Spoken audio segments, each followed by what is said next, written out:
The maple leaf on the flag is the only thing that hasn't changed. The borders are still there, the cold still bites at the throat in January, but the country itself has been hollowed out from the inside. They told the world it was a sanctuary of the middle class. They were lying. Behind the glass towers of Toronto and the rain-slicked streets of Vancouver, a different reality was being forged, in the shadows of policy papers and closed-door meetings. It wasn't a sudden collapse. It was a calculated evaporation of the Canadian dream, replaced by a high-definition nightmare of industrial food, stagnant wages, and a sky-high cost of living that turned citizens into modern serfdom. The Canada of the 1970s is dead. It didn't die of natural causes. It was smothered. Hey, real quick, drop a comment with your city and what you do. Seriously helps us understand who's watching this stuff. Like, if you're staying, subscribe if you want more. Okay, back to it.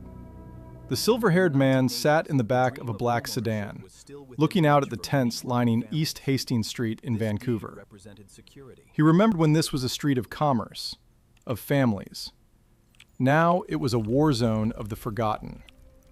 The smell of wood smoke and human waste seeped through the vents of his luxury car. He checked his watch. It was 2 p.m. on a Tuesday. Thousands of people were wandering, eyes glazed, skin gray under the harsh fluorescent glare of a changing society. This wasn't supposed to happen here. But the numbers in his briefcase told a story the news anchors refused to read. According to the internal memos from the Ministry of Finance, the gap between the cost of a basic roof and the average paycheck had reached a terminal velocity. In the 1980s, a home cost 3 times an annual salary. By 2024, it was 10 times. In the cities, it was 15.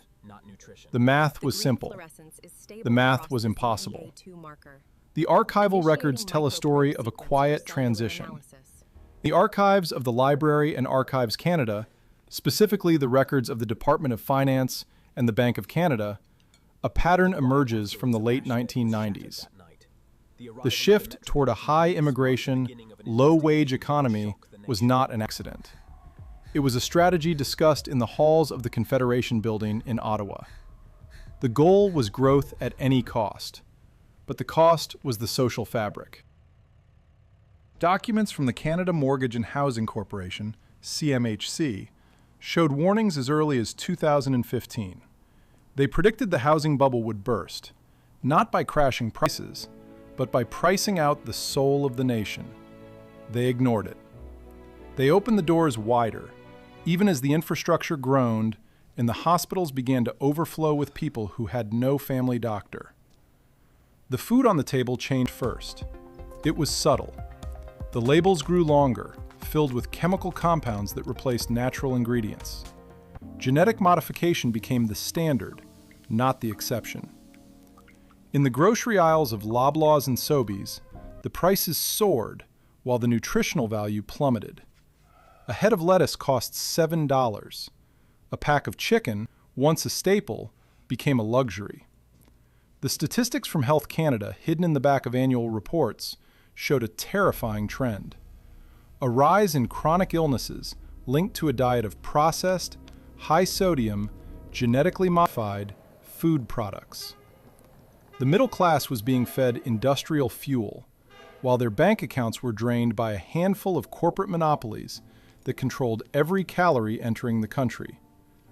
The breadbasket of the world was starving its own people with overpriced, low-grade substitutes. But then, the violence started to leak out of the shadows. It wasn't just the major cities anymore.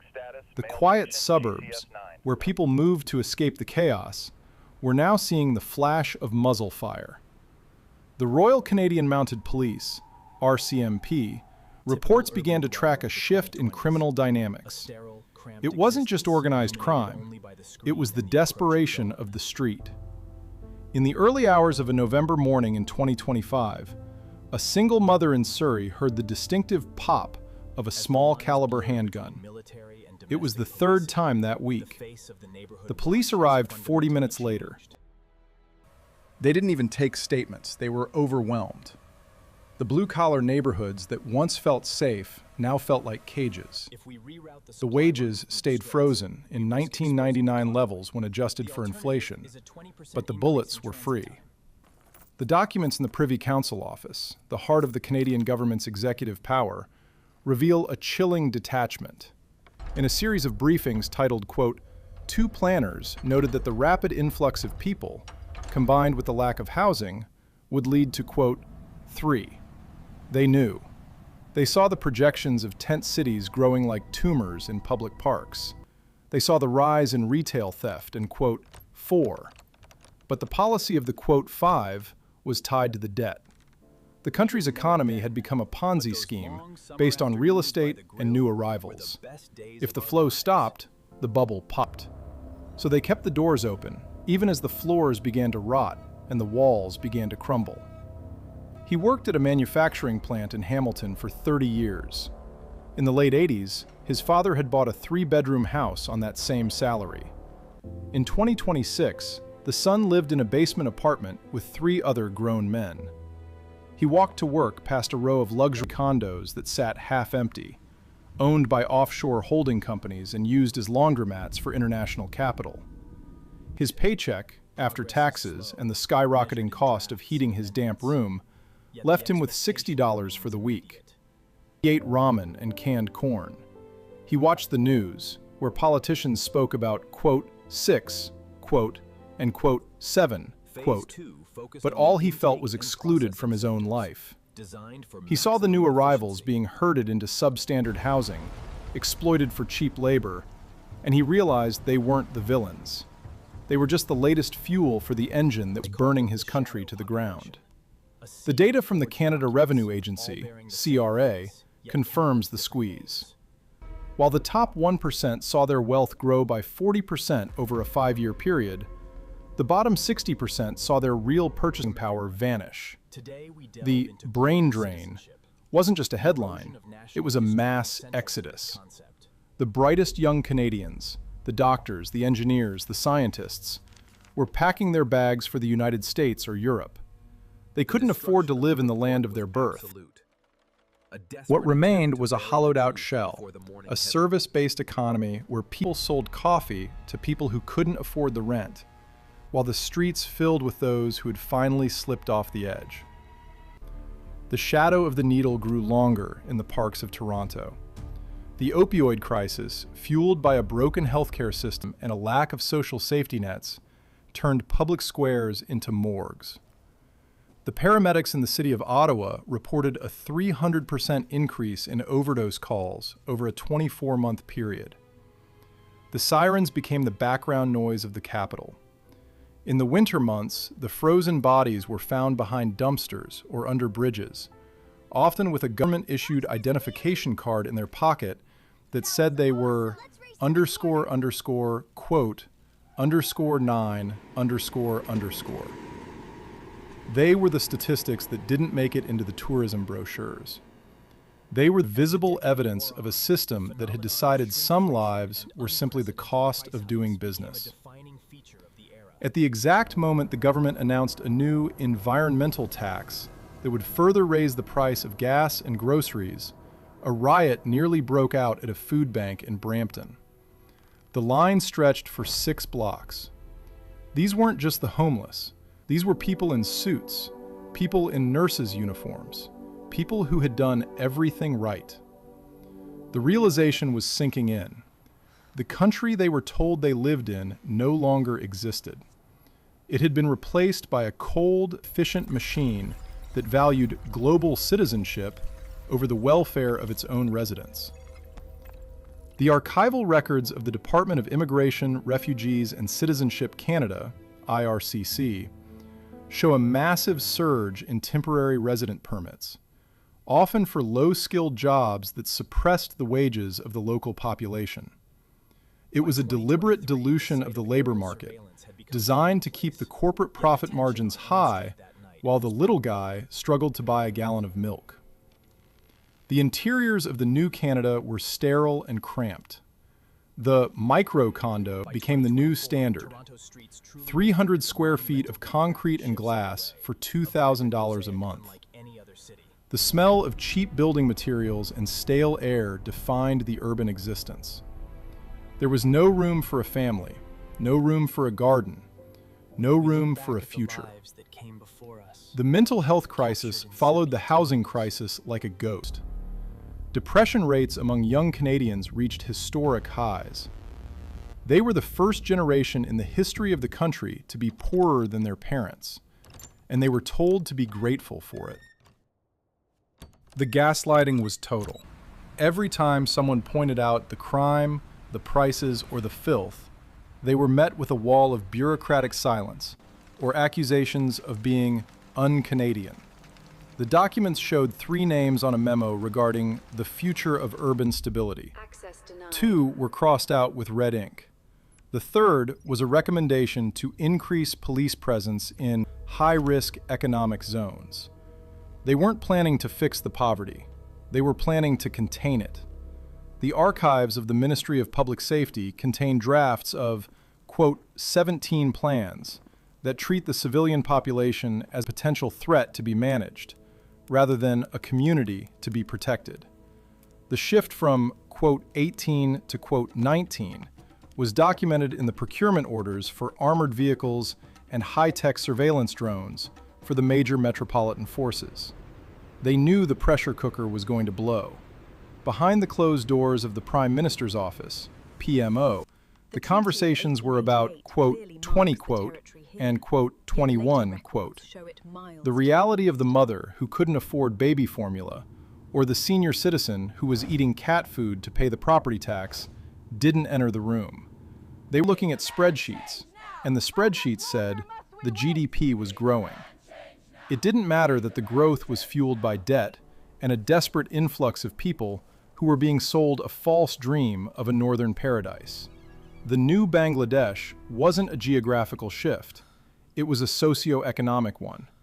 It was the importation of the third world's problems into first world's backyard, without any of the first world's solutions. The driver of the black sedan looked at the homeless camp one last time before the light turned green. He saw a man holding a sign that said, "I served in 1991. Help me." The veteran's boots were held together by duct tape. The driver looked away, his jaw tight. He knew that the files in his office contained the plans for even more taxes, even more regulations, and even more people. The machine didn't have a reverse gear. It was designed to consume. As the car sped away towards the suburbs, where the gates were still high and the lawns were still green, he wondered how long the gates would hold. The truth wasn't in the speeches or the flags. It was in the sound of the locks clicking shut in the middle of the afternoon. The documents were hidden in plain sight, buried in the appendices of boring economic reports. But when you put them together, they formed a map of a controlled demolition. The Canada of old was being dismantled, brick by brick, and in its place was something unrecognizable, a land of high fences and low hopes. The sun was setting over the skyline of Toronto, casting long, bloody shadows across the concrete. The city looked beautiful from a distance, like a jewel. But inside, the air was thick with the smell of exhaust and the quiet, desperate sobbing of a nation that had lost its way. The light reflected off the CN Tower, a needle piercing the gray sky, a monument to a greatness that was being sold off to the highest bidder, piece by piece, until there was nothing left but the name. The ledger was open, the debt was due, and the people were finally starting to realize that the, quote, 24 didn't lead to a brighter future. It led to a hallway with no exit. The winter was coming, and this time, the cold wouldn't just stay outside. It was already in the bones of the country. The ledger in the basement of the Bank of Canada doesn't record heartbeats, only liabilities. By the winter of 2026, those liabilities had become a death warrant for the social contract. The transition from a sovereign nation to a corporate-managed zone was nearly complete. In the flickering light of a security office in the Rideau Center, a guard watched the monitors. He saw the same faces every night. People who once held mortgages now huddling in the heat of the sliding doors.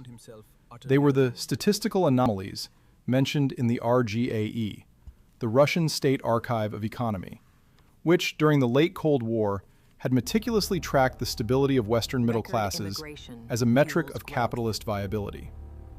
If those Soviet analysts could see the current data from Statistics Canada, they would recognize the signs of a systemic collapse they once only dreamed of orchestrating.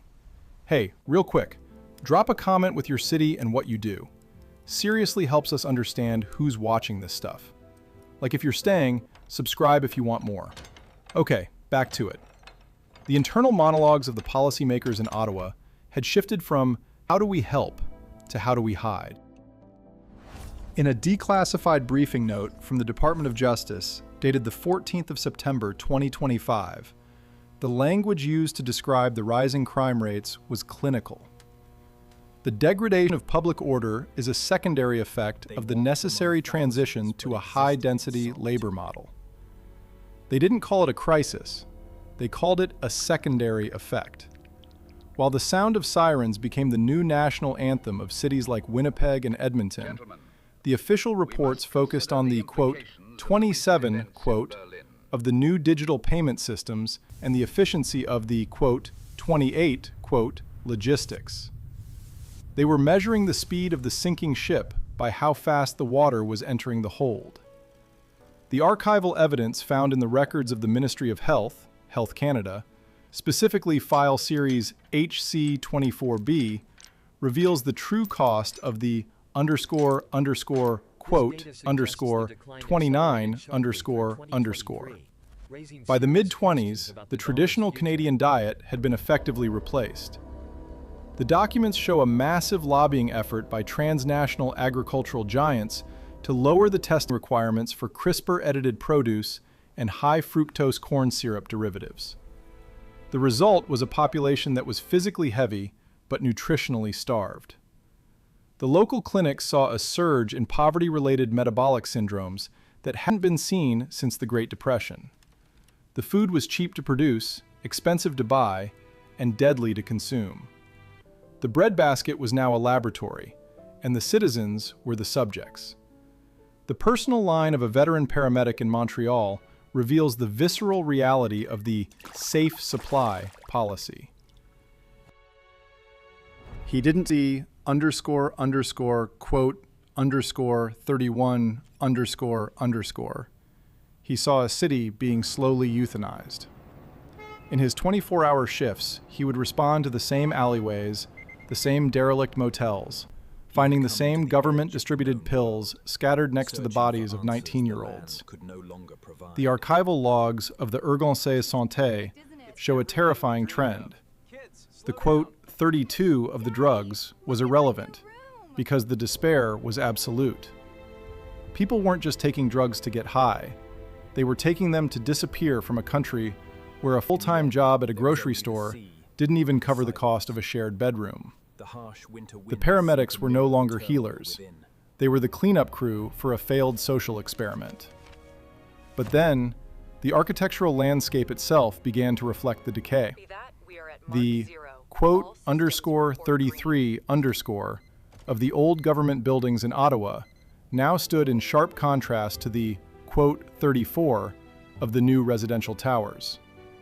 In the archives of the Royal Architectural Institute of Canada, researchers found a series of warnings about the unlivable underscore quote underscore 35 underscore home underscore quote underscore 36 underscore unit underscore quote underscore 37 underscore occupant underscore quote underscore 38 underscore maintenance of social equity, inflationary pressure, New Bangladesh, excessively vocal transparency, open door wealth reallocation, tax no-go, career changes, food-like products, New Bangladesh managed relocation, demographic rebalancing, open door, not on my watch, quote 53, warmth protest, quote 54, Northern water security, quote, 55, protecting the environment, quote, 56, digital propiska, quote, 57, social credit alignment score, hidden within the banking apps. The analyst saw the algorithms at work. If a citizen's spending patterns showed underscore, quote, underscore, 58 underscore of canned goods, or unauthorized travel to rural areas during a localized lockdown, their interest rates on their variable rate mortgages would automatically spike. It was a digital leash. There was no need for barbed wire when you could simply delete a man's ability to buy bread. The archives of the CSE show that this system was tested in small, quote, 59, quote, before being rolled out nationwide under the guise of a, quote, 60, quote. But then, the physical evidence of the collapse began to wash up on the shores of the Atlantic. In the spring of 2026, the RCMP Marine Division recovered a shipping container off the coast of Nova Scotia. It didn't contain electronics or clothing. It contained thousands of forged Canadian passports, high-quality replicas that were being sold in the back alleys of Dhaka and Karachi for $50,000 apiece. The investigation was shut down within 48 hours by a national security directive from the Privy Council office. The document, later leaked by a disgruntled clerk, stated that the integrity of the border is a secondary concern to the maintenance of international labor flows. The government wasn't just letting people in, they were losing track of who was already there, creating a, quote, underscore 62 underscore that existed entirely outside the law. The interior of a new model school in a Toronto suburb felt more like a detention center than a place of learning. The children were taught in shifts because there weren't enough desks. The air smelled of industrial disinfectant and unwashed bodies. According to the memoirs of a retired principal, the curriculum had been stripped of national history and replaced with global citizenship modules. The kids couldn't tell you who Sir John A. Macdonald was, but they could explain the nuances of carbon equity. They were being raised for a world where they owned nothing, knew nothing of their heritage, and were, quote, 65 only because they had no metric for what joy used to look like. The archival photos from the Ministry of Education show classrooms where the windows are barred and the playground is a concrete slab surrounded by a 10-foot fence. At that exact moment, the gunshots rang out in the lobby of a major bank in Calgary. It wasn't a robbery. A man had walked in with a hunting rifle, sat on the floor, and started screaming about his erased pension. He didn't want money, he wanted the years back. The police response was different this time. Not the local patrol, but a quote underscore 66 underscore in matte black tactical gear, carrying weapons that weren't supposed to be in the country. The archival footage from the bank's security system, which has never been released to the public, shows the man being neutralized within seconds of the team entering the building. There was no negotiation. The state had run out of patience for the old Canadians and their complaints about broken promises. The fate of the witnesses is a list of tragedies. The journalist who tracked the GMO supply chain died in a single-vehicle accident on a clear night in June. The doctor who blew the whistle on the metabolic crisis in northern schools had his medical license revoked and disappeared into the mental health system. The documents themselves are being digitized and optimized, which is a bureaucratic euphemism for being deleted. The physical archives in Ottawa are being moved to a storage facility in an undisclosed location, cited as a precaution against climate change. But everyone knows it's a burial. The truth is being moved to where the sun doesn't shine, and the people aren't allowed to go. The modern implications are staggering. Canada has become the world's first post-national state, a territory defined by its lack of a core identity, a playground for global capital, where the residents are merely inventory. The new Bangladesh is a reality where the elite live in fortified green zones in the hills of Quebec or the islands of BC, while the rest of the population fights for scraps in the gray zones of the crumbling cities. The unanswered questions remain. How did a nation with so much give it all away for so little? Who signed the final order that turned the maple leaf into a corporate logo? And when the last of the old world Canadians are gone, who will remember that this was once a place of hope? The driver of the black sedan, now an older man with graying temples, sat on his porch in a gated community outside of Victoria. He looked at the sunset, which was a deep, bruised purple due to the particulate matter from the distant wildfires. He held a small silver coin in his hand, a 1967 silver dollar. It was real money from a real time. He felt the weight of it, a tangible piece of a ghost. He knew that in the basement of his house, he had boxes of documents, the last copies of the reports that showed the truth. He wondered if he should burn them or leave them for the occupants who would eventually break through his gates. He looked at the coin one last time and put it in his pocket. The ledger was finally closed. The liquidation of the North was complete. The country had been sold, the people had been processed, and the open door was now locked from the outside.